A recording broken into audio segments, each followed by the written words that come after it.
अब आते हैं चैप्टर 3 के ऑब्जेक्टिव्स 2 पर। तो पहला क्वेश्चन क्या कह रहा है? पहला क्वेश्चन कह रहा है consider the motion of the tip of the minute hand of a clock in 1 hour, and then फिर 4 ऑप्शंस दिए गए। तो वेल बेसिकली देख लेते हैं एक बार ड्रॉ करके रफली। मान लीजिए अगर ये क्लॉक है, ये जो है उसका मिनट हैंड है। मान लीजिए यहाँ पर से शुरू हुआ एंड देन उसके बाद क्लॉकवाइज सर्कल करके वो फिर से यहाँ पर आ गया 1 घंटे बाद, ठीक है। और मान लीजिए रेडियस जो है वो आर है।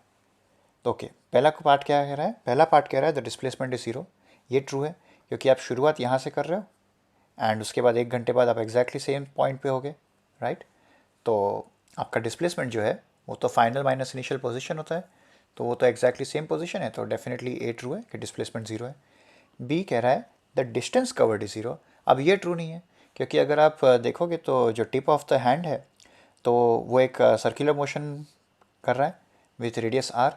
तो इन 1 आवर उसने कितना डिस्टेंस कवर किया होगा? 2πr, बराबर है, जो कि सरकमफेरेंस है। तो डिस्टेंस तो नॉन ज़ीरो है, तो बी ट्रू नहीं है। पार्ट सी कह रहा है दी एवरेज स्पीड इज़ 0। अभी एवरेज स्पीड होती क्या है?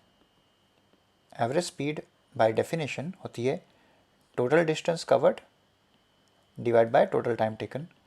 हमने बी में ऑलरेडी एस्टैब्लिश किया है कि 2πr, जहाँ पर r radius of the clock है, उतना डिस्टेंस कवर होने वाला है। तो अगर डिस्टेंस नॉन ज़ीरो है एंड टाइम आपका 60 मिनट्स या 1 आवर जो भी है, तो एवरेज स्पीड नॉन ज़ीरो होगी, ज़ीरो तो हो ही नहीं सकती, तो सी ट्रू नहीं है। और आप देखते हैं डी। डी कह रहा है दी एवरेज वेलोसिटी 0। अब ये ट्रू है क्योंकि एवरेज वेलोसिटी बाय डेफिनेशन होती है the displacement, total displacement divide by time. And हमने पार्ट ए में ऑलरेडी एस्टैब्लिश किया है कि डिस्प्लेसमेंट तो 0 है, तो इसके लिए एवरेज वेलोसिटी भी 0 होनी है, तो इसके लिए डी ट्रू है।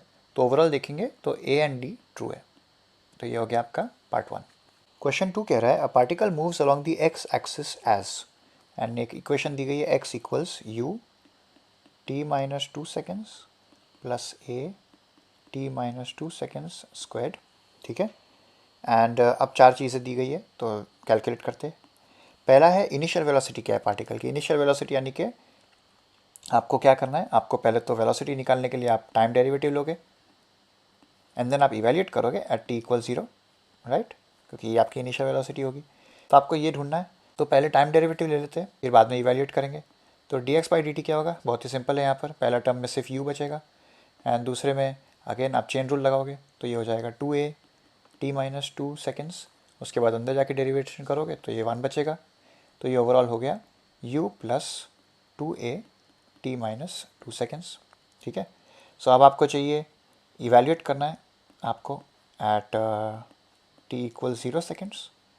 तो यहाँ पर आप प्लग इन कर दो तो ये u तो बच जाएगा एंड प्लस ये हो जाएगा 2a माइनस 2 सेकेंड्स, राइट, क्योंकि t 0 है, तो ये हो जाएगा u माइनस 4a, ठीक है। एक बार यूनिट्स इग्नोर करते हुए, तो उन लोग ने कहा है इन पार्ट ए कि इनिशियल वेलोसिटी u है, वो तो ट्रू नहीं है। u माइनस 4a है actually initial velocity, so a जो है वो ट्रू नहीं है। अब आते हैं पार्ट बी पर। पार्ट बी में कहा है acceleration of particle is a. Well, acceleration निकालना है तो आप सेकेंड डेरिवेटिव ले लो,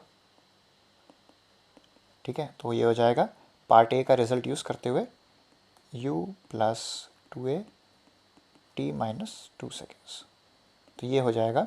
वेल, u का डेरिवेटिव u कांस्टेंट है तो ये हो गया 0 plus and 2a T minus 2 seconds, उसमें सिर्फ 2a बचेगा। तो क्लियरली हमने निकाल दिया है कि एक्चुअली जो एक्सेलरेशन है वो a नहीं 2a है। सो b तो ट्रू नहीं हो सकता क्योंकि b कह रहा है कि acceleration is a, and c जो है वो एग्जैक्टली यही कह रहा है कि acceleration of particle is 2a, तो c ट्रू है। एंड d देख लेते हैं, d कह रहा है at t equals 2 seconds particle is at the origin. Well, evaluate कर लेते हैं x at t equals 2 seconds, तो सिर्फ प्लग इन करना है। तो आप देख सकते हो एकदम ईजी है कि दोनों में t माइनस 2 के टर्म्स है तो वो दोनों सब 0 हो जाएंगे, तो d भी ट्रू है, ठीक है। तो c एंड d ट्रू है, a एंड b ट्रू नहीं है। तो ये हो गया आपका क्वेश्चन 2। अब आते हैं क्वेश्चन 3 पर। क्वेश्चन 3 में कहा है पिक द करेक्ट स्टेटमेंट्स, एक एक करके गो थ्रू करते हैं। सो पार्ट ए में कहा है कि the average speed of a particle in a given time is never less than the magnitude of average velocity. तो बेसिकली क्या चीज़ के बीच में कंपैरिजन करना है? एक तरफ है एवरेज स्पीड एंड दूसरी तरफ है मैग्नीट्यूड ऑफ एवरेज वेलोसिटी, ठीक है। तो अच्छा, आप रिकॉल करते हैं कि ये टर्म्स के डेफिनेशन क्या है। एवरेज स्पीड की डेफिनेशन क्या होती है? वो होता है total distance divide by total time. ठीक है, उसी तरीके से एवरेज वेलोसिटी की डेफिनेशन होती है total displacement divide by total time. और अगर आप मैग्नीट्यूड ऑफ एवरेज वेलोसिटी की बात करो तो वेल टाइम तो हमेशा पॉजिटिव रहता है, तो आप basically magnitude of total displacement ले लोगे। ठीक है, तो अब जरा दोनों को कंपेयर करना है। तो बेसिकली हम क्या क्वेश्चन है हमारा, ये क्वेश्चन है कि total distance divide by total time क्या कभी less than magnitude of total displacement divide by total time हो सकता है? ये क्वेश्चन है, राइट? क्योंकि स्टेटमेंट कह रहा है ऐसा पॉसिबल ही नहीं है। वेल तो आप देख सकते हो कि टोटल टाइम तो कैंसिल हो जाएगा। तो इन अदर वर्ड्स क्वेश्चन ये है कि क्या कभी distance less than magnitude of displacement हो सकता है? वेल तो ये पॉसिबल ही नहीं है, क्योंकि आप अगर पॉइंट ए से शुरुआत करते हो एंड आप कुछ भी रैंडम डायरेक्शन लेते हुए पॉइंट बी पे जाते हो, तो जो डिस्टेंस है वो हमेशा ऐड होते रहता है, राइट? लेकिन जो डिस्प्लेसमेंट है वो अगर आप अपोजिट डायरेक्शन में चले गए या कुछ कर गए तो अगेन डिस्प्लेसमेंट सब्ट्रैक्ट हो जाएगा। तो जो टोटल डिस्प्लेसमेंट है वो हमेशा लेस दैन इक्वल टू रहेगा। तो द मैग्नीट्यूड ऑफ डिस्प्लेसमेंट जो है वो हमेशा less than equal to distance रहेगा। ये तो बिकॉज डिस्टेंस हमेशा ऐड होता है विथ टाइम, आप डायरेक्शन चेंज करो या ना करो। एंड डिस्प्लेसमेंट में अगर डायरेक्शन चेंज करते हो तो सब्ट्रैक्ट हो जाता है डिस्प्लेसमेंट, क्योंकि डिस्प्लेसमेंट याद रखिए इट्स ओनली के final position and initial position पे डिपेंड करता है। तो अगर आप प्योरली स्ट्रेट लाइन मोशन रखो एक ही डायरेक्शन में जाते हुए तो डिस्प्लेसमेंट का मैग्नीट्यूड डिस्टेंस का मैग्नीट्यूड सेम हो जाए। जैसे ही आप थोड़ा भी अगर डायरेक्शन चेंज करने लग जाओ तो वहाँ पर डिस्टेंस तो भी ऐड होता जाएगा बट डिस्प्लेसमेंट सब्ट्रैक्ट होने लगेगा and distance will become larger than displacement and larger than magnitude of displacement also. तो इसके लिए ए डेफिनेटली ट्रू है कि ऐसा कभी नहीं हो सकता कि आपका जो एवरेज स्पीड हो वो एवरेज वेलोसिटी के मैग्नीट्यूड से कम हो जाए, क्योंकि उसका मतलब होगा कि जो आपका टोटल डिस्टेंस है वो less than magnitude of total displacement हो जाए एंड वो कभी हो नहीं सकता। ठीक है, तो ए ट्रू है। अब आते हैं बी पर। बी पे कह रहे हैं it is possible to have a situation in which d v by d t magnitude is not zero but d by d t is zero. Well ये भी ट्रू है, क्योंकि बेसिकली स्टेटमेंट क्या कह रहा है? स्टेटमेंट ये कह रहा है कि जो मैग्नीट्यूड ऑफ एक्सेलरेशन है, क्योंकि d v by d t acceleration होता है, एक्सेलरेशन वेक्टर, वो ज़ीरो नहीं है। लेकिन d by d t of magnitude of v zero यानी कि क्या, कि ये तो बेसिकली स्पीड है, इंस्टेंटेनियस स्पीड। तो बेसिकली सिचुएशन है कि जहाँ पर इंस्टेंटेनियस स्पीड चेंज नहीं होगी लेकिन एक्सेलरेशन तो भी नॉन ज़ीरो है। वेल ये इसके बहुत सारे एग्जांपल्स हैं। फॉर एग्जांपल अगर आप यूनिफॉर्म सर्कुलर मोशन कंसिडर करो तो वहाँ पर क्या होगा कि आप सेम स्पीड से सर्कुलर मोशन परफॉर्म करते हो, ठीक है, लेकिन आपका एक्सेलरेशन जो है वो नॉन ज़ीरो होता है, क्योंकि आप कॉन्स्टेंटली डायरेक्शन चेंज कर रहे हो। एंड वेलोसिटी वेक्टर के दो कंपोनेंट्स होते हैं, एक होता है मैग्नीट्यूड, एक होता है डायरेक्शन। तो अगर वेलोसिटी का मैग्नीट्यूड सेम रखते हुए अगर आप डायरेक्शन चेंज करोगे तो एक्सेलरेशन तो नॉन ज़ीरो हो जाएगा, लेकिन जो स्पीड है वो सेम रहेगी। तो यानी कि जो टाइम डेरिवेटिव ऑफ स्पीड है यानी कि time derivative of magnitude of velocity vector वो ज़ीरो रहेगा। तो ये सर्टेनली पॉसिबल है, ठीक है। अब आते हैं पार्ट सी पर। पार्ट सी में कह रहे हैं एवरेज वेलोसिटी इज़ ज़ीरो, ऐसा दिया गया है एंड ऐसा हो सकता है इंस्टेंटेनियस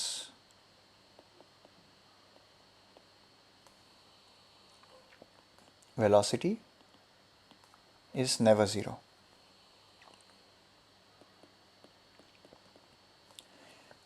वेल ये भी किया जा सकता है, बट इसके लिए अनरियलिस्टिक सिचुएशन क्रिएट करनी पड़ेगी आपको।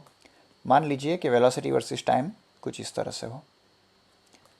तो ये आपका वेलोसिटी है, ये टाइम है, एंड आप क्या करो कि मान लीजिए ये 0 है, ये 10 सेकेंड्स है, ये 20 सेकेंड्स है, ठीक है। तो आप half the time till first 10 seconds आप मान लीजिए for example 10 metre per second से जा रहे हो, एंड द अदर हाफ आप वेल -10 कर दो, ठीक है। तो होगा क्या कि आधे टाइम आप इक्वल अमाउंट ऑफ टाइम के लिए आप आगे जाओगे विथ सेम स्पीड, फिर पीछे आओगे विथ सेम स्पीड। तो जो ओवरऑल डिस्प्लेसमेंट होगा, जो total displacement will be equal to 0, ठीक है। तो देयरफॉर एवरेज वेलोसिटी जो है वो भी 0 हो जाएगी। बट जैसा कि देख सकते हो, इंस्टेंटेनियस वेलोसिटी या तो +10 मीटर पर सेकेंड है या तो -10 मीटर पर सेकेंड है। तो यहाँ पर बेसिकली आप 10 सेकेंड्स के इन जो मोमेंट है t = 10 सेकेंड्स पे आप बेसिकली वेलोसिटी रिवर्स कर दो, ठीक है। एंड अगर आप ऐसा कर सकते हो तो डेफिनेटली ये पॉसिबल है। एक और एग्जांपल यहाँ दिया जा सकता है जो कि थोड़ा ज़्यादा रियलिस्टिक है, वो है अगर आप सर्कुलर मोशन की बात करो। तो सर्कुलर मोशन में जैसे हमने पहले भी क्वेश्चन 1 में देखा था कि अगर आप मिनट हैंड की बात करो तो वो 1 घंटे बाद एग्जैक्टली सेम पोजीशन पे आके खड़ा हो जाएगा। सो जो motion of the tip of the minute hand है उसकी बात करें तो average velocity in 1 hour will be 0, क्योंकि सेम पोजीशन पे आके खड़ा हो गया। लेकिन instantaneous velocity at any point वो नॉन जीरो है, राइट, क्योंकि वो मूव कर रहा है एट एवरी पॉइंट, वो कभी स्टॉप होता ही नहीं है। तो ये भी एक एग्जांपल है। जो पहले एग्जांपल हमने ड्रॉ किया वो थोड़ा अनरियलिस्टिक है, क्योंकि वहाँ पर क्या होगा कि 10 सेकेंड्स के पॉइंट पर जो एक्सेलरेशन है, एक्सेलरेशन एट t = 10 सेकेंड्स, वो इनफाइनाइट हो जाएगा। आप कैलकुलेट कर सकते हो, क्योंकि बेसिकली जो डेल्टा v है, चेंज इन स्पीड, वो 20 है, एंड या तो -20 अगर आप साइन को कंसिडर करो। लेकिन टाइम ड्यूरेशन क्या है? टाइम ड्यूरेशन एग्जैक्टली 0 है। हम कह रहे हैं कि 10 सेकेंड्स के जस्ट पहले तक 10 मीटर पर सेकेंड है, 10 सेकेंड्स के तुरंत बाद -10 मीटर पर सेकेंड स्पीड हो जाती है। तो ये इंस्टेंटेनियस जो रिवर्सल हो रही है स्पीड का, तो वो तो अनरियलिस्टिक ही है, तो एक्सेलरेशन इनफाइनाइट हो जाता है वहाँ पर, बट ठीक है। And circular motion is another example जहाँ पर एवरेज वेलोसिटी 0 हो जाए, इंस्टेंटेनियस वेलोसिटी ना 0, ऐसा पॉसिबल है। पार्ट डी सिमिलर है पार्ट सी से, बट स्लाइटली डिफरेंट है, क्योंकि यहाँ पर कहा गया है कि we are considering straight line motion, ठीक है। एंड अगेन क्वेश्चन सेम है कि हमें दो चीज़ें चाहिए, एक कि average velocity equal 0 and B के इंस्टेंटेनियस वेलोसिटी इज नेवर 0, ठीक है। एंड क्वेश्चन है कि क्या ये पॉसिबल है। तो पहले देख लेते हैं कि एवरेज वेलोसिटी इक्वल 0 का मीनिंग क्या है। पहले हमें पता है एवरेज वेलोसिटी होती है total displacement divide by total time. That means कि टोटल डिस्प्लेसमेंट मस्ट बी 0, ठीक है। तो अब एक बार जरा ये मोशन कैसा होगा उसके बारे में बात करते हैं। मान लीजिए पॉइंट ए से शुरुआत होती है एंड हमें कहा गया स्ट्रेट लाइन मोशन है, तो मान लीजिए कुछ इस तरह से लेफ्ट टू राइट जा रहा है इन द बिगिनिंग। बट अगर एवरेज वेलोसिटी 0 है, यानी कि एट सम पॉइंट जो पार्टिकल लेफ्ट टू राइट जा रहा था उसको रिवर्स होना पड़ेगा एंड वापस से आके ए पे रुकना पड़ेगा, तभी जाके एवरेज वेलोसिटी 0 हो सकती है, ठीक है। तो यानी कि क्या हो गया कि इंस्टेंटेनियस वेलोसिटी पहले ग्रेटर देन 0 थी, राइट को जा रहा था पार्टिकल, फिर एट सम पॉइंट वो लेफ्ट पे आने लग गया तो लेस देन 0 हो गया। तो आप देख सकते हो ये कुछ सिमिलर है टू द एग्जांपल जो हमने सी में देखा था कि जहाँ पर 10 मीटर पर सेकेंड था फॉर पहला 10 seconds and -10 metre per second था for the next 10 seconds.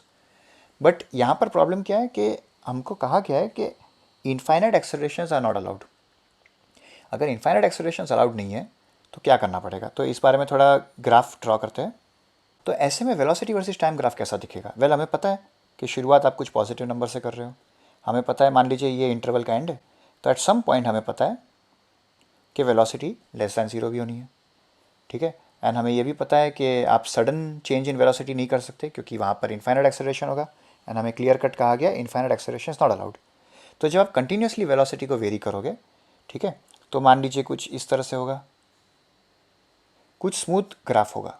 But आप देख सकते हो कि जब भी आप ऐसा कुछ स्मूथ ग्राफ ड्रॉ करते हो तो वेलोसिटी ग्रेटर देन 0 से वेलोसिटी लेस देन 0 जाने के लिए आपको एट सम पॉइंट तो वेलोसिटी 0 इक्वल 0 भी क्रॉस करना पड़ेगा। तो यानी कि एट दिस पॉइंट अगर आप देखोगे तो instantaneous velocity has to be 0, ठीक है। आप पॉजिटिव से नेगेटिव जा रहे हो तो आपको 0 नंबर टच तो करना ही पड़ेगा एट सम पॉइंट, कितना भी आप फास्ट चेंज कर लो आपकी वेलोसिटी।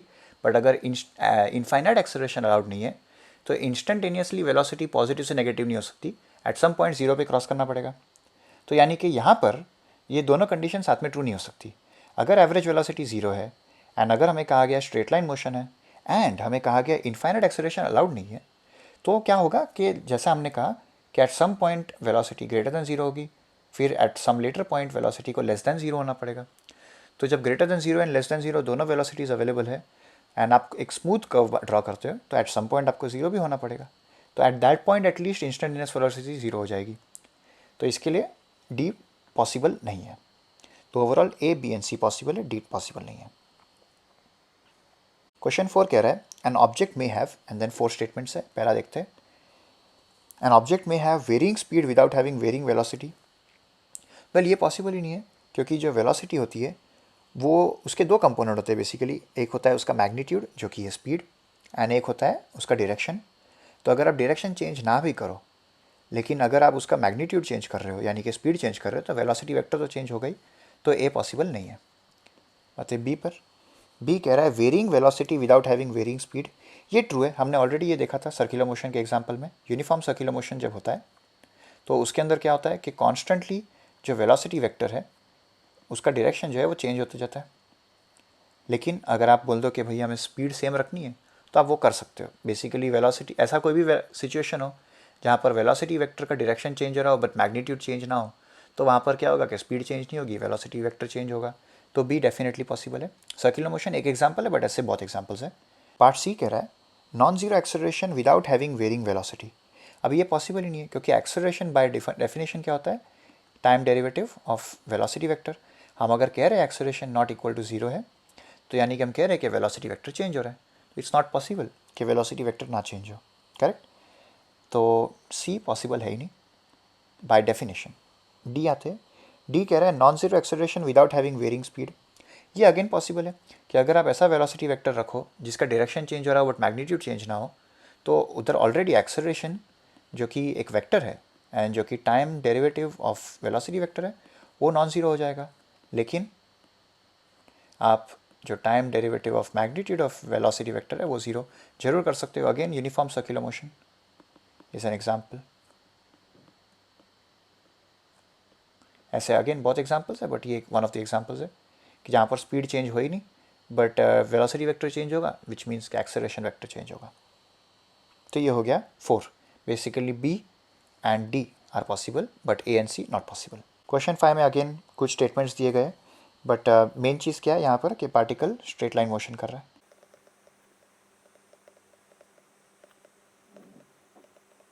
ठीक है, तो स्टेटमेंट ये देखते हैं, if the velocity and acceleration है opposite sign the object is slowing down.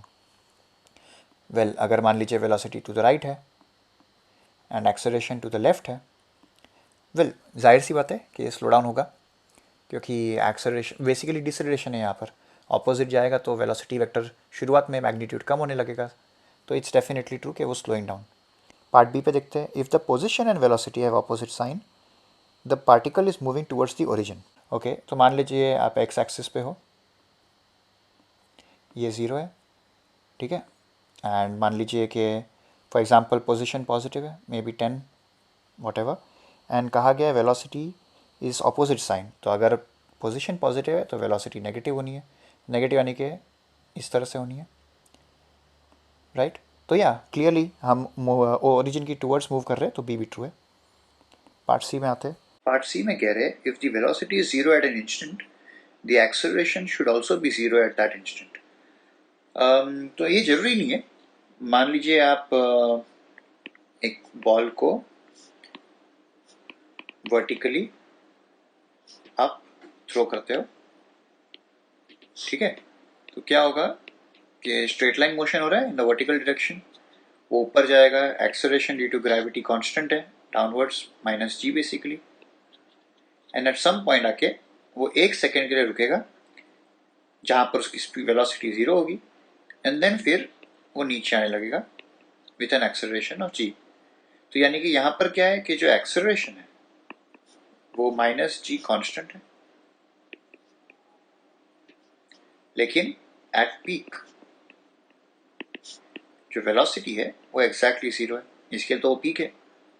तो यहाँ पर एक इंस्टेंट है जहाँ पर वेलोसिटी वेक्टर 0 है, लेकिन एक्सेलरेशन का उससे कोई ताल्लुक नहीं है, तो ये एक एग्जाम्पल है कि सी जरूरी नहीं है कि ट्रू हो। ठीक है, अब आते हैं डी पर। डी में कह रहे हैं if the velocity is zero for a time interval the acceleration is zero at any instant with in the time interval. तो ये ट्रू है। ये बेसिकली अगर आप कोई टाइम इंटरवल में जीरो ही नहीं, अगर कोई वेलोसिटी वेक्टर कांस्टेंट भी है, तो अगर वेलोसिटी वेक्टर कोई समझो कांस्टेंट वेक्टर सी है व्हाटएवर, तो क्या होगा कि जब आप टाइम डेरिवेटिव लोगे तो कांस्टेंट का डेरिवेटिव तो जीरो होता है, but time derivative of velocity vector होता ही एक्सेलरेशन है। सो डी डेफिनेटली ट्रू है। सो ओवरऑल देखेंगे तो A B and D true है एंड सी ट्रू नहीं है। एंड ये हो गया आपका प्रॉब्लम 5। उसमें कहा गया है कि velocity of particle at T equal zero is zero. ठीक है, इतना दिया गया हमें। एंड बाद में कुछ ऑप्शंस है तो एक एक करके देखते हैं। पार्ट ए कह रहा है the acceleration at T equal zero must be zero. Okay, well क्या ये होना ज़रूरी है? बिल्कुल ही नहीं। इमेजिन आप कोई कार में हो and right now car rest पे है एंड आप उसे एक्सेलरेट करना शुरू करते हो, तो जब शुरू करोगे वो मोमेंट पे तो स्पीड ज़ीरो ही होगी, बट वो टाइम पे एक्सेलरेशन ज़ीरो होगा तो कभी कार मूव ही करेगी नहीं।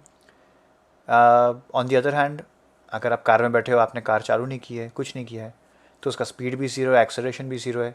तो यानी कि in general velocity and acceleration में कोई डायरेक्ट कनेक्शन आप ऐसे नहीं निकाल सकते हो just given instantaneous velocity. We cannot say कि इंस्टेंटेनियस एक्सेलरेशन क्या होगा, एंड सिमिलरली इंस्टेंटेनियस एक्सेलरेशन देखने पर हम ये नहीं कह सकते इंस्टेंटेनियस वेलोसिटी क्या होगी। कोई ताल्लुकात नहीं है इनमें। तो इसके लिए ए बिकॉज मस्ट कह रहा है, तो इसके लिए ए ट्रू नहीं हो सकता। ज़रूरी नहीं है कि एक्सेलरेशन ज़ीरो हो सकता है, ज़ीरो बट ज़रूरी नहीं है। एंड पार्ट भी यही कह रहा है कि एक्सेलरेशन हो सकता है कि ज़ीरो हो, तो वेल हो सकता है, ज़रूर हो सकता है, तो इसके लिए बी अलाउड है। अब देखते हैं सी। सी कह रहा है कि भाई वेलोसिटी तो ज़ीरो ही थी, but acceleration from t equal zero to t equals 10 seconds भी ज़ीरो है, तो स्पीड ज़ीरो होगी। वेल ऑब्वियस बात है, अगर वी आप शुरुआत इनिशियल वेलोसिटी अगर आप ज़ीरो रखो एंड देन एक्सेलरेशन अगर आप ज़ीरो रखो, तो हमें फॉर एग्जांपल पता है वी इक्वल्स यू प्लस 80 होता है। तो अगर आप ए को ज़ीरो ही रखोगे तो ऑब्वियसली वी इक्वल्स यू हो जाएगा which is zero. And logically भी ये मेक सेंस करता है कि अगर इनिशियल स्पीड ज़ीरो है एंड आप एक्सेलरेशन कुछ करो ही नहीं ऑब्जेक्ट पर, तो उसकी स्पीड बदलेगी क्यों? तो सही बात है कि स्पीड भी ज़ीरो ही रहेगी, वेलोसिटी ज़ीरो रहेगी। सो सी डेफिनेटली ट्रू है। डी देखते हैं। डी कह रहा है if the speed is zero from t equal zero to t equals 10 seconds the acceleration is also zero in this interval. पर ये भी ट्रू है। बेसिकली अगर स्पीड ज़ीरो है तो वेल हम ये भी कह सकते हैं कि the velocity is zero. Velocity zero अगर कांस्टेंट है, basically constant at zero, so d v by d t जो है वो भी ज़ीरो रहेगा from t equal zero to t equals 10 seconds, कभी भी इवैल्यूएट कर लो। तो इसका मतलब क्या होगा कि एक्सेलरेशन ज़ीरो है। तो अगेन ये मेक सेंस करता है, अगर वेलोसिटी कोई भी हो, कांस्टेंट है अगर वेलोसिटी, जहाँ पर यहाँ पर स्पीड ज़ीरो दिया है तो वेलोसिटी ज़ीरो है, बट इन जनरल अगर वेलोसिटी कांस्टेंट भी हो तो वो चेंज नहीं हो रही, कांस्टेंट होने का मतलब ही है, तो एक्सेलरेशन ज़ीरो ही होना है। तो ओवरऑल देखेंगे तो B C and D true है, ए ट्रू नहीं है, क्योंकि ए के अंदर मस्ट ये वर्ड वापरा है एंड मस्ट यहाँ पर प्रॉब्लम हो जाता है। तो ये हो गया आपका प्रॉब्लम 6। अब आते हैं क्वेश्चन 7 पर। क्वेश्चन 7 में again mark the correct statements दिए गए, तो एक एक करके स्टेटमेंट देखते हैं। ए कह रहा है the magnitude of velocity of a particle is equal to its speed. हाँ, ये एकदम ट्रू है, क्योंकि यही तो डेफिनेशन है कि वेलोसिटी बेसिकली क्या होती है, एक स्पीड होती है, कंपोनेंट उसका एक डायरेक्शन होता है, एंड जो स्पीड होती क्या है वो मैग्नीट्यूड होती है वेलोसिटी की। तो ये एब्सोल्युटली ट्रू है। ध्यान रहे कि यहाँ पर हम इंस्टेंटेनियस वेलोसिटी की बात कर रहे हैं एंड इंस्टेंटेनियस स्पीड की बात कर रहे हैं, ठीक है ना। अगर हम एवरेज या तो ओवरऑल वेलोसिटी स्पीड की बात करने लग जाए तो ये ज़रूरी नहीं है, बट इंस्टेंटेनियस वेलोसिटी का मैग्नीट्यूड आपको इंस्टेंटेनियस स्पीड देगा, ठीक है। यहाँ पर भले इंस्टेंटेनियस वर्ड वापरा नहीं गया है, बट अगर सिर्फ वेलोसिटी लिखी जाती है तो जनरली ये एज्यूम करना होता है हमें कि इंस्टेंटेनियस वेलोसिटी इंस्टेंटेनियस स्पीड की बात हो रही है। तो वो बात को ध्यान में रखते हुए पार्ट ए ट्रू है। अब आते हैं पार्ट बी पर। पार्ट बी कह रहा है the magnitude of average velocity in interval is equal to its average speed in that interval. तो यहाँ पर ट्रिकी पार्ट हो जाता है, क्योंकि अगेन यहाँ पर इंस्टेंटेनियस की बात नहीं हो रही, एवरेज की बात हो रही है। तो average velocity and average speed में ज़रूरी नहीं इक्वालिटी हो मैग्नीट्यूड में, क्योंकि well as we know average velocity होती क्या है, वो होती है net displacement divide by time.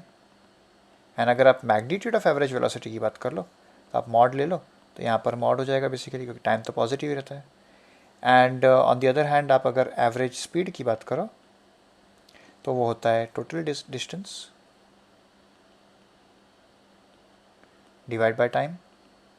तो अगर हमें यह कहा गया कि magnitude of average velocity is equal to average speed, तो हमें बेसिकली क्या कहा जा रहा है कि नेट डिस्प्लेसमेंट का जो मैग्नीट्यूड है वो इक्वल टू डिस्टेंस है ऑलवेज। यहाँ पर ऑलवेज वर्ड इंपॉर्टेंट है कि कभी कभी नहीं, हमेशा। बट ये बिल्कुल ट्रू नहीं है। आप मान लीजिए पॉइंट ए पे से शुरुआत करिए एंड घूम फिर के आप वापस से वहाँ पर ही एंड कर दो, तो आपका नेट डिस्प्लेसमेंट ज़ीरो है, डिस्टेंस डेफिनेटली नॉन ज़ीरो है। सो ज़रूरी नहीं है यहाँ पर एवरेज वेलोसिटी ज़ीरो हो जाएगी क्योंकि starting and ending point same है, एंड एवरेज स्पीड बिल्कुल ही ज़ीरो नहीं होगी। सो इसके लिए बी डेफिनेटली ट्रू नहीं है, बिकॉज हमें कहा गया है कि ये ऑलवेज है। हमें जब बताया जाता है कि something is equal to something, तो यहाँ पर अंडरस्टूड है कि इन लोग ऑलवेज की बात कर रहे हैं, एंड ऑलवेज ये ट्रू नहीं है, कभी कभी हो सकता है। सो इसके लिए बी अलाउड नहीं है। बात है सी पर। सी पे कह रहे हैं it is possible to have a situation in which speed of a particle is always zero but average speed is not zero. अब ये हो ही नहीं सकता। अगर स्पीड जीरो है तो पार्टिकल मूव नहीं कर रहा, मूव नहीं कर रहा है तो वो डिस्टेंस कवर नहीं कर सकता। तो एवरेज स्पीड होती क्या है? एवरेज स्पीड होती है डिस्टेंस कवर्ड बाय टाइम। तो डिस्टेंस कवर हो ही नहीं रहा, जीरो ही रहना है, तो एवरेज स्पीड हमेशा जीरो ही होगी। तो सी पॉसिबल नहीं है। अगर स्पीड जीरो है instantaneous at any point and overall period of time, तो फिर एवरेज स्पीड भी जीरो ही होनी है। अब आते हैं डी पर। डी में कह रहे हैं it is possible to have situation in which speed of particle is never zero but the average speed in interval is zero. Again ये ट्रू नहीं है, क्योंकि अगर स्पीड ज़ीरो नहीं है, इंस्टेंटेनियस स्पीड ज़ीरो नहीं है, तो दैट मीन्स कि distance greater than zero cover हुआ है इन एनी गिवन टाइम। तो जब आप सब ऐड करोगे तो ओवरऑल जो टोटल डिस्टेंस है कवर्ड वो भी ग्रेटर दैन ज़ीरो रहेगा, क्योंकि रिमेंबर डिस्टेंस नेगेटिव हो ही नहीं सकता, इट्स अ मैग्नीट्यूड, एक स्केलर क्वांटिटी है, तो वो तो हमेशा सिर्फ बढ़ती जाएगी। तो देयरफॉर एवरेज स्पीड जो है वो भी नॉट ज़ीरो होगी, इनफैक्ट ग्रेटर दैन ज़ीरो होगी, क्योंकि आफ्टर ऑल एवरेज स्पीड को डिस्प्लेसमेंट से कोई कनेक्शन नहीं है। आप घूम फिर के सेम पोजीशन पे आ गए तो भी डिस्प्लेसमेंट ज़ीरो होगा, डिस्टेंस तो ज़ीरो होने से रहा। तो इसके लिए यहाँ पर डी पॉसिबल नहीं है। तो ओवरऑल क्वेश्चन 7 में सिर्फ ए अलाउड है, B C and D allowed नहीं है। तो ये हो गया आपका क्वेश्चन 7। अब आते हैं क्वेश्चन 8 पर। क्वेश्चन 8 में वेलोसिटी टाइम प्लॉट दिया गया for particle moving on a straight line, and then उसके बारे में कुछ क्वेश्चंस पूछे। तो पहले ज़रा ग्राफ ड्रॉ कर लेते हैं बराबर से।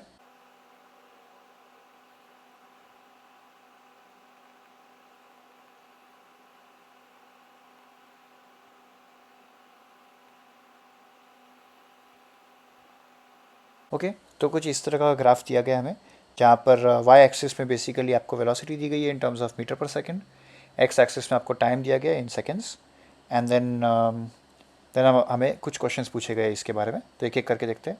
तो ऑप्शन ए में कहा गया है पार्टिकल हैज कांस्टेंट एक्सेलरेशन। अभी acceleration in a VT graph होता क्या है? वो होता है स्लोप।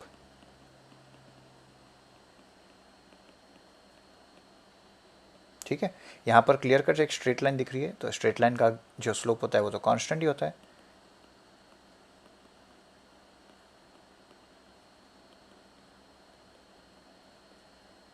ठीक है, तो यहाँ पर डेफिनेटली ट्रू है कि एक्सेलरेशन जो है वो कांस्टेंट है। पार्ट बी में देखते हैं। पार्ट बी में कह रहे हैं the particle is never turn around. Well ये फॉल्स है, एंड इसे देखने के लिए सिंपल है। आप अगर t इक्वल्स 10 सेकेंड्स पे पार्टिकल को स्टडी करें तो t इक्वल्स 10 सेकेंड्स पे जो स्पीड है वो एग्जैक्टली ज़ीरो है, राइट, वो एक्स एक्सिस से क्रॉस कर रहा है।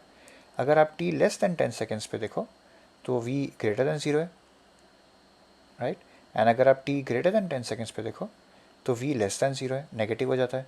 दैट मीन्स कि t इक्वल्स 10 सेकेंड्स पे पार्टिकल टर्न्स अराउंड, राइट। पहले वो राइट जा रहा था तो लेफ्ट में जाने लग गया, एंड सो ऑन।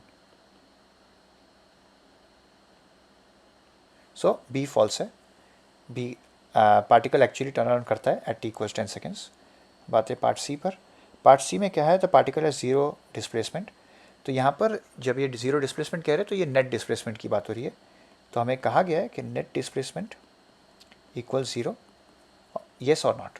तो एक्चुअली ये ट्रू नहीं है, एंड इसको कैलकुलेट करने के लिए आप सिंपली आप एरिया अंडर द कर्व निकालिए, क्योंकि डिस्प्लेसमेंट जो होता है वो area under we T curve होता है। ठीक है, तो बेसिकली 3 रीजन में हम डिवाइड कर सकते हैं। एक तो t इक्वल्स 0 to 10 सेकेंड्स, तो वहाँ पर एरिया निकालना है, एक बेसिकली एक सिंपल ट्राइंगल है, तो आप निकाल सकते हो कि हाफ, एंड यहाँ पर बेस जो है वो 10 सेकेंड्स है, एंड जो हाइट है वो 10 मीटर पर सेकेंड है। तो ये ओवरऑल हो जाएगा 50 मीटर्स पॉजिटिव, राइट, क्योंकि वो graph right now x axis के ऊपर है। एंड देन अगर आप देखोगे तो 10 सेकेंड्स टू 20 सेकेंड्स, अगेन आप एक ट्राइंगल बना सकते हो, एंड ये हो जाएगा एरिया हो जाएगा हाफ। अब यहाँ पर जो हाइट है वो नेगेटिव होगी, क्योंकि वेल एक्स एक्सिस के नीचे आ गए आप, तो -10 मीटर पर सेकेंड उसकी हाइट हो जाएगी, एंड जो बेस है वो 10 सेकेंड्स का ही है, तो ये हो जाएगा -50 मीटर्स। ठीक है, तो क्लियरली ये जो है ये ड्यूरेशन 0 to 20 देखोगे तो डिस्प्लेसमेंट, नेट डिस्प्लेसमेंट 0 हो जाएगा, क्योंकि 50 एंड -50 कैंसिल आउट हो जाएंगे। लेकिन आपको टोटल डिस्प्लेसमेंट की बात करनी है, तो आप फिर आओगे 20 सेकेंड्स से लेकर 30 सेकेंड्स पर। ठीक है, एंड यहाँ पर जो भी हो हमें कैलकुलेट करने की ज़रूरत नहीं है, but clearly not equal to 0 है, राइट, एक्चुअली कुछ नेगेटिव नंबर है। सो ओवरऑल देखोगे, so net displacement is not equal to 0, right, क्योंकि जो 0 to 10 में डिस्प्लेसमेंट है, 10 to 20 में एग्जैक्टली ऑपोजिट डिस्प्लेसमेंट है, तो कैंसिल हो गया, ठीक है।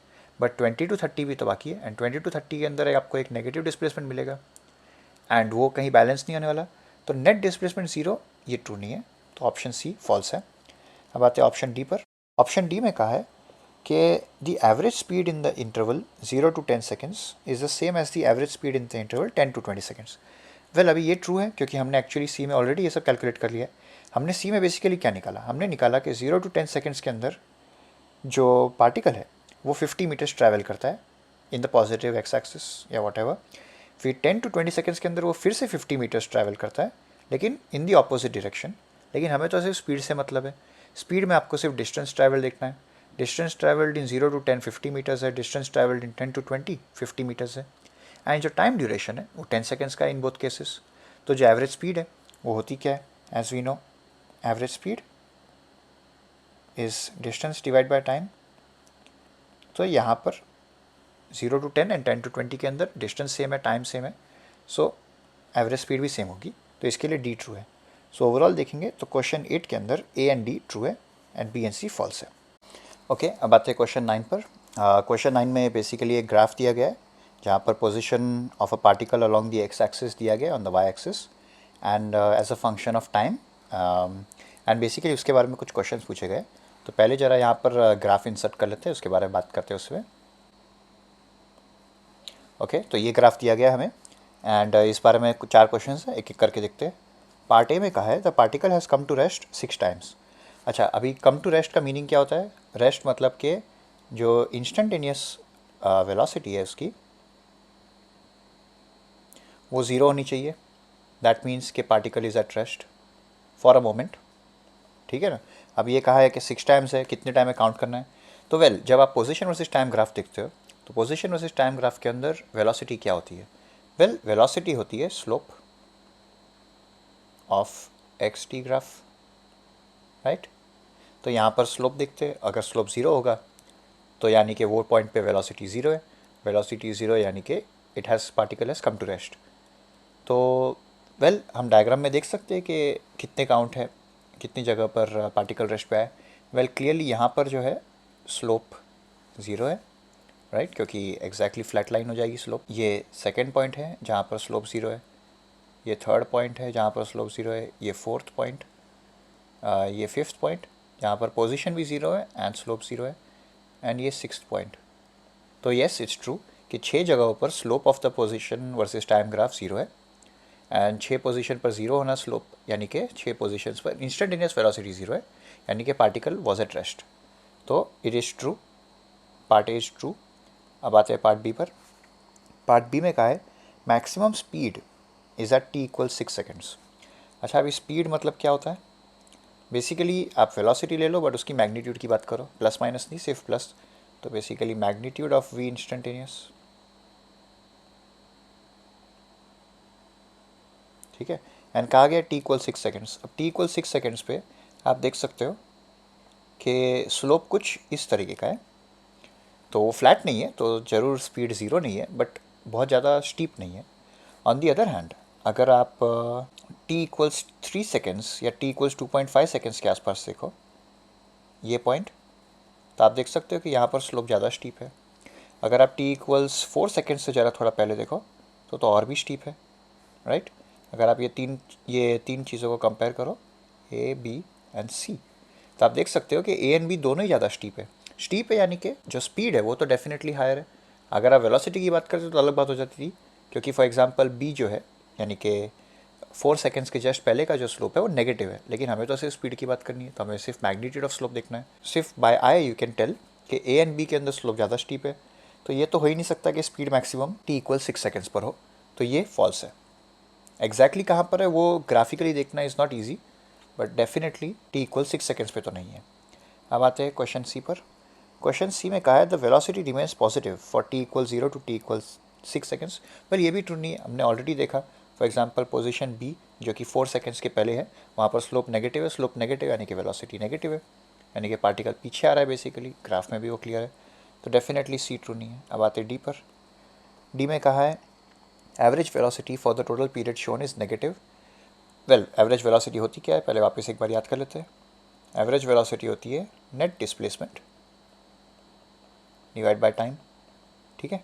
तो नेट डिस्प्लेसमेंट यहाँ पर क्या है, वेल हमें क्लियरली दिख रहा है कि पार्टिकल कुछ यहाँ पर शुरू कर रहा है at t equal 0 and particle यहाँ पर एंड कर रहा है at t equals well it's not clear कि क्या टाइम है, बट जो भी वो टाइम हो 8 सेकेंड्स या जो भी, तो ग्राफिकली देखोगे तो आपको ये ज़रूर दिखेगा कि थोड़ा सा नीचे डिक्लाइन हो रहा है, राइट। तो अगर थोड़ा डिक्लाइन हो रहा है यानी कि क्या हो जाएगा कि जो x फाइनल है वो लेस देन x इनिशियल है। दैट मीन्स कि एवरेज वेलोसिटी जो है वो ज़रूर नेगेटिव है। लेकिन अगर आप एस सी वर्मा के आंसर्स चेक करोगे तो आप देखोगे कि एक्चुअली इसे फॉल्स कहा गया है।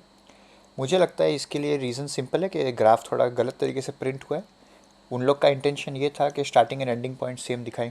अगर स्टार्टिंग एंड एंडिंग सेम होगा तो ऑब्वियसली नेट डिस्प्लेसमेंट ज़ीरो हो जाएगा, एवरेज वेलोसिटी भी ज़ीरो आ गई। बट जिस तरह से डायग्राम दिया गया है यहाँ पर क्लियर है कि फाइनल पोजीशन थोड़ी सी लेस है कंपेयर टू इनिशियल पोजीशन। तो इसके लिए यहाँ पर ज़्यादा सोचने की ज़रूरत नहीं है, ये सिर्फ एक थोड़ा, या तो आप कह सकते हो कि डायग्राम में एरर है, या तो आप कह सकते हो क्वेश्चन पूछने के तरीके में एरर है। बट इधर वे जिस तरह से डायग्राम दिया गया है ये क्लियर है कि एवरेज वेलोसिटी लेस देन 0 है। तो ये हो गया आपका क्वेश्चन 9। क्वेश्चन 10 में कहा गया है acceleration of a particle as seen from two frames S1 and S2 have equal magnitude 4 metre per second square, यानी कि basically acceleration as seen in the first frame का magnitude equals acceleration as seen in the second frame का magnitude is 4 metre per second square. यहाँ पर sign की कुछ बात नहीं हो रही, सिर्फ यही कहा गया है। एंड फिर कुछ 4 ऑप्शंस दिए गए, तो उसके बारे में एक एक करके देखते हैं। तो पार्ट ए क्या कह रहा है, पार्ट ए कह रहा है the frames must be at rest with each other with respect to each other. Well अगर इसे फॉल्स प्रूव करना हो ये स्टेटमेंट को, तो आप एक एग्जांपल सेटअप करो जहाँ पर ये ट्रू ना हो। तो फॉर एग्जांपल मान लेते हैं कि पार्टिकल इज़ एट रेस्ट, ठीक है, ये आपका पार्टिकल है वो हिल ही नहीं रहा है। आपका जो फ्रेम S1 है वो टू द लेफ्ट मूव कर रही है with 4 metre per second square acceleration. Frame S2 जो है वो राइट मूव कर रही है with an acceleration of 4 metre per second square, ठीक है, सिंपल है। तो जब फ्रेम S1 के रिस्पेक्ट में आप पार्टिकल P का एक्सेलरेशन देखोगे तो क्या होगा, पहले हमें पता है कि रिलेटिव एक्सेलरेशन किस तरह कैलकुलेट करना है। फ्रेम S1 में अगर आप बैठे हो तो ऑब्वियसली आपको लगेगा आप स्टेशनरी हो, तो आप पार्टिकल P को जो है वो रिलेटिव एक्सेलरेशन दोगे। Particle P well S1 left move कर रहा है, अगर आप S1 में बैठे हो तो आपको लगेगा पार्टिकल P राइट मूव कर रहा है with an acceleration of 4 metre per second square, ठीक है। तो आपकी फर्स्ट कंडीशन जो है कि S1 के रिस्पेक्ट में particle P should have an acceleration of 4 metre per second square का मैग्नीट्यूड, वो तो ट्रू है। इन फ्रेम S2 क्या होगा, S2 में आपको लगेगा कि S2 हिल नहीं रहा है एंड पार्टिकल P जो है वो लेफ्ट जा रहा है, राइट। रिलेटिव एक्सेलरेशन क्या होगा 4 metre per second square again, लेकिन टू द लेफ्ट। तो ये चलो ये भी कंडीशन मीट हो गई। लेकिन क्या यहाँ पर ट्रू है कि the frames are at rest with each other, well no. अगर आप फ्रेम S2 की बात करो तो acceleration of S1 with respect to S2 क्या होगा, वेल देख लेते हैं। बेसिकली S2 हमें पता है राइट मूव कर रहा है विथ 4 मीटर पर second square, S1 left move कर रहा है विथ 4 मीटर पर सेकंड स्क्वायर।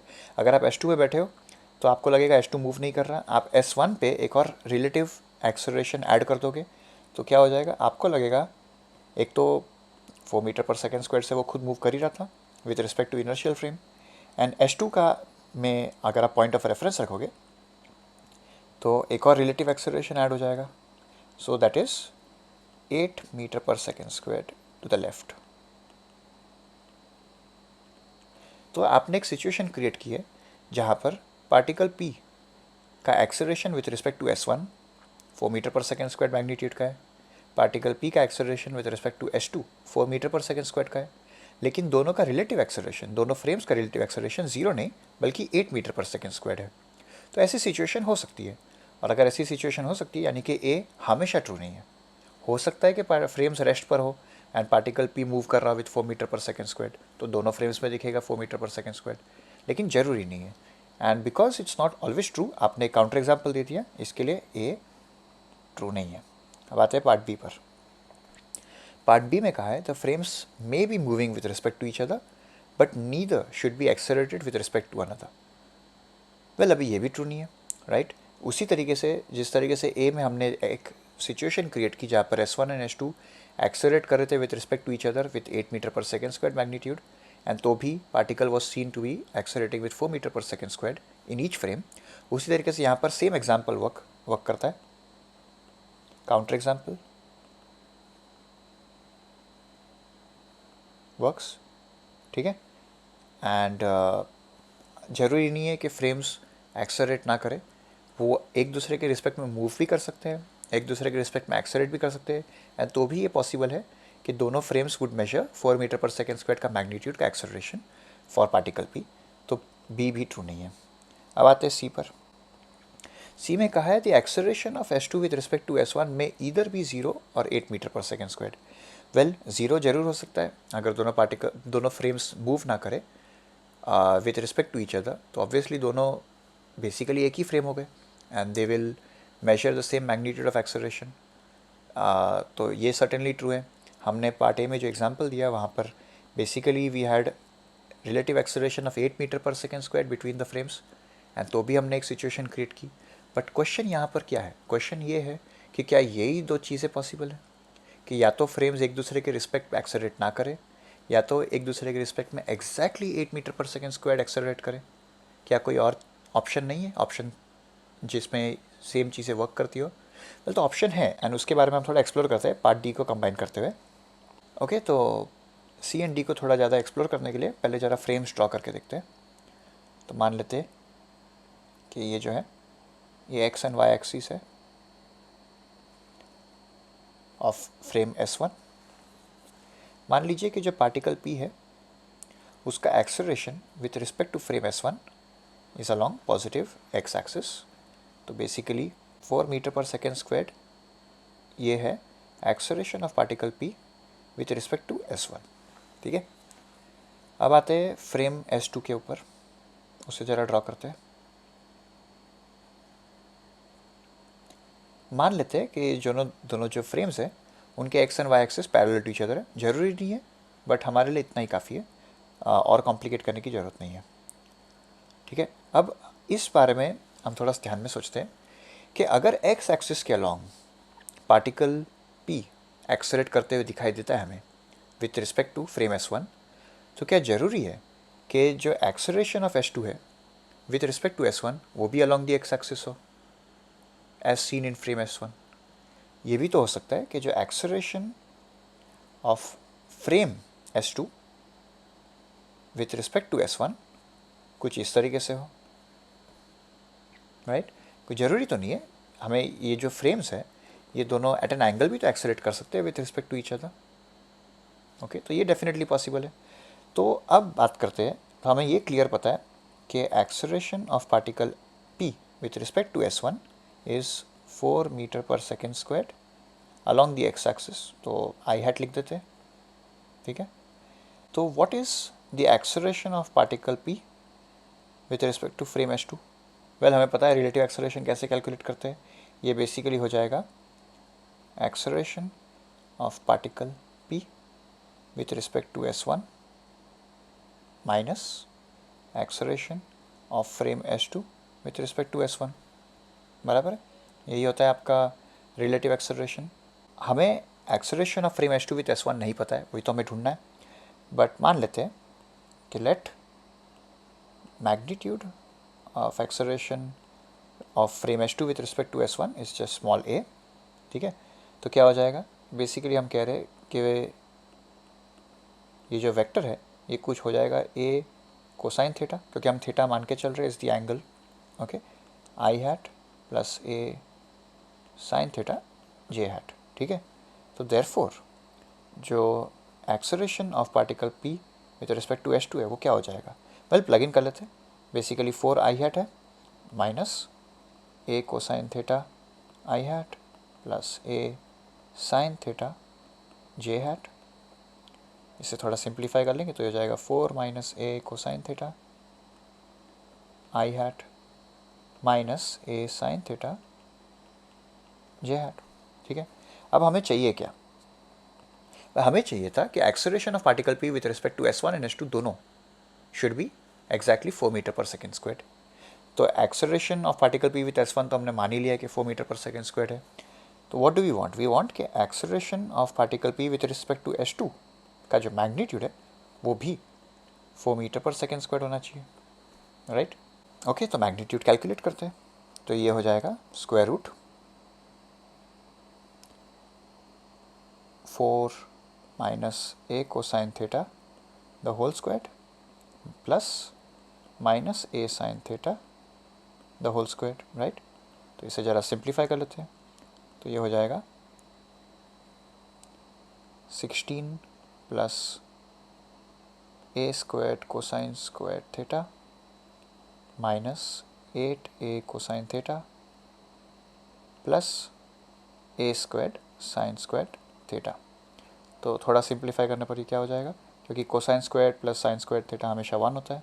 तो ये हो जाएगा 16 plus a square minus 8a cosine theta. हमें चाहिए कि दिस शुड इक्वल 4। स्क्वायर कर लेते हैं बोथ साइड्स को। तो ये हो जाएगा 16 plus a square minus 8a cosine theta equal 16। 16 cancel हो गया। तो हमें क्या मिलेगा, a minus 8 cosine theta equal 0। इसके दो सॉल्यूशन है, एक है कि a इक्वल 0, दूसरा है a equals 8 cosine theta, right. तो a इक्वल 0 बेसिकली क्या होता है, ये कहता है कि बेसिकली दोनों फ्रेम्स है they are not accelerating with respect to each other. तो ये एक ऑप्शन था जरूर। और a इक्वल्स 8 कोसाइन थीटा बहुत इंटरेस्टिंग हो जाता है, क्योंकि cosine theta is greater than 0, greater than equal to 0 बोल दो, for theta belonging to 0 to 90 degrees, बराबर है। तो यानी कि थीटा को अगर आप कोई भी वैल्यू दे दो 0 से 90 के बीच में, तो a जो है उसका एक पॉजिटिव सॉल्यूशन निकलेगा विच इज़ नेसेसरी, क्योंकि a जो है वो मैग्नीट्यूड ऑफ अ वेक्टर है। बिकॉज मैग्नीट्यूड है तो a को पॉजिटिव होना जरूरी है। लेकिन थीटा अगर 0 से 90 के बीच में कोई भी नंबर होता है तो a पॉजिटिव होगा, तो it will be a real solution. और अगर रियल सॉल्यूशन है यानी कि ये वर्क करेगा। बट कोसाइन थीटा जो है वो ज़रूरी नहीं है कि 0 या 1 हो, यहाँ पर कोसाइन थीटा हाफ भी हो सकता है, कुछ भी हो सकता है। दैट मीन्स कि a can take any value between 0 and 8, right.